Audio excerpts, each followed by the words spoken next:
There's nothing quite like making your own homemade pasta, and of course eating it too. All you need are 2 ingredients, flour and beautiful fresh free-range eggs.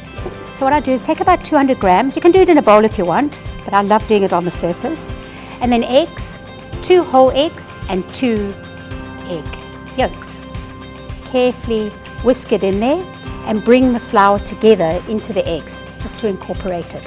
So don't get into a panic when you get this kind of crumbling state. The more that you knead it, it'll all come together. Don't add any more liquid. Now you really need to give it a good knead. This is where you need the elbow grease. Now this is your perfect ball of pasta dough. It's beautiful and silky. See if it's got the right elastic. Push your thumb or your finger, slowly bounces up. Okay, so now that it's rested for 30 minutes, up to an hour if you want, just cut it into sections. So just give it a nice stretch. And then I'm going to start by feeding it through setting 0. So it's important to keep folding the pasta to give it a beautiful texture. Okay, so to make your various shapes, you'll obviously change your cutting setting, tagliatelle or fettuccine or even a spaghetti, but it's quite nice to show you how to make and cut it by hand. Just make sure you've got a nice floured surface. And then what I like to do is you're going to fold this and it'll make easier cutting for you. And in this way you can actually control it, because I like to have quite big, fat, chunky fettuccine.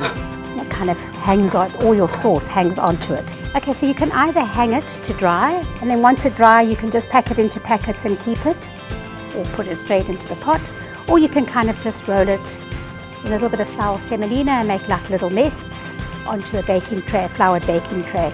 Okay, so we've got a nice rolling boil here. Let's salt the water, and then we're going to pop in our pasta. And this really is going to take 3 minutes, not even. And again, it depends on your thickness of your pasta. This might take a little bit longer. While the pasta's cooking, just give it a little gentle stir a couple of times, and you'll start to see the texture change. While the pasta is cooking, I'm going to make a really easy carbonara sauce. The base of the sauce is beautiful streaky bacon, which we fried with a little bit of garlic and olive oil, and that will make the emulsion of the creaminess in the base of the sauce. Okay, so now the pasta is cooked. Don't worry about having water, because we're going to actually use the water for the emulsion.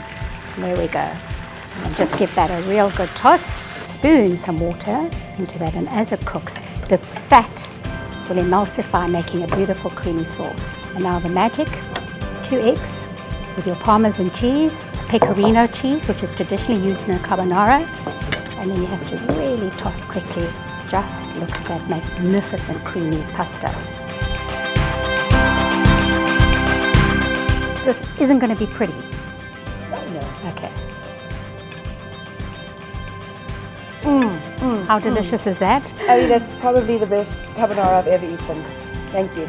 Pleasure. I'm quite impressed myself. Buon appetito. Buon appetito. Gracias.